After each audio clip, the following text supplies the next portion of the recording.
Évoque le mot de fin. Nous vous écoutons. Oui, mon mot de fin, merci à vous, merci à tous les intervenants.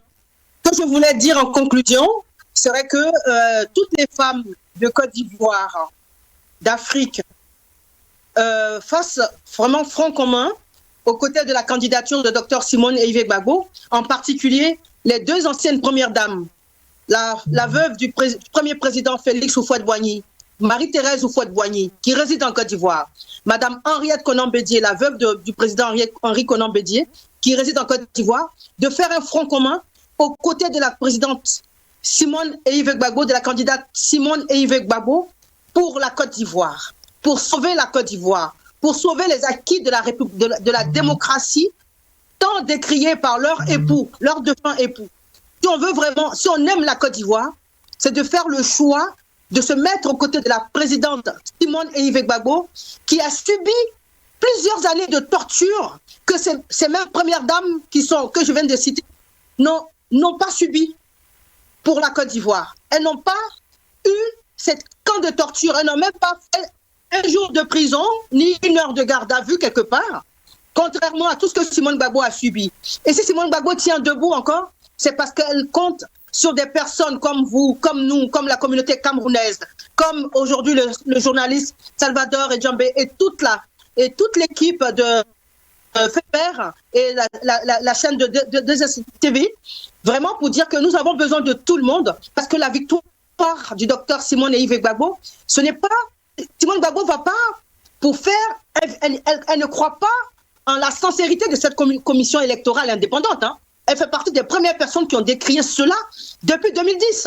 Et le président Gbagbo a dit non, allons quand même aux élections malgré l'insécurité. Donc nous demandons à la communauté internationale de procéder au désarmement d'abord, parce que la convention de 1775 n'a pas été, la résolution de 1775 de l'ONU n'a pas eu lieu pour le désarmement. Ouattara a armé les milices par l'OTAN et par le truchement de M. Sarkozy, qui sont là au jour d'aujourd'hui. Et donc cette CEI, elle est insincère depuis 2010. Cette CEI, devant cette même CEI, cette commission électorale dépendante, parce qu'elle n'est pas indépendante, qui dépend du Quai d'Orsay en France, devant elle, le président Gbagbo a perdu, il a été embastillé. Et cette même commission électorale dépendante, qui organise encore des élections en 2025, qui avait organisé en 2020, et Ouattara a triché pour être là aujourd'hui. En 2020, il n'y avait pas d'opposition. En 2015 non plus, il n'y avait pas d'opposition. Mais Ouattara est passé malgré tout en trichant. Il est dit qu'il n'avait pas d'opposition, il n'avait pas d'opposants, puisque nous étions dans le comment il s'appelle, l'ancien gardien du temple, Aboudraman Sangaré avait dit qu'il fallait qu'on s'oppose à toute forme de politique jusqu'à ce que Gbagbo soit libéré. Donc la politique de la chaise vide a arrangé Alassane Dramane Ouattara. Et aujourd'hui, ce qui leur fait peur, c'est qu'on ne veut plus faire la politique de la chaise vide. C'est pour ça qu'ils sont en train de nous créer une division dans la gauche.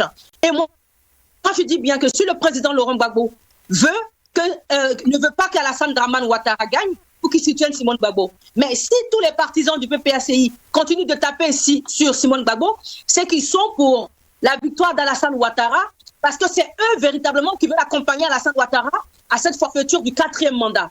Donc c'est eux qui doivent expliquer à la diaspora ivoirienne et à la population ivoirienne leur sincérité vis-à-vis de la posture qu'ils prennent actuellement. Parce qu'au départ, ils nous disent qu'ils n'ont pas confiance en cette commission électorale, ni au Conseil constitutionnel. Mais ils sont les premiers à déposer des recours dans un organisme auquel ils n'ont pas confiance. Dr Simone Gbagbo a toujours dit qu'il faut qu'il y ait une révision de la liste électorale. Et elle est toujours sur cette même posture. Ce n'est pas parce qu'elle a remercié le Conseil constitutionnel qui a voulu invalider, que le PPACI a voulu qu'on invalide son dossier, qu'elle croit à la sincérité de ce parti, de cet organisme. Non, hein. Elle a répondu, elle a donné une réponse politique au PPACI qui avait voulu l'invalider. C'est pour ça. Donc, toute la communauté africaine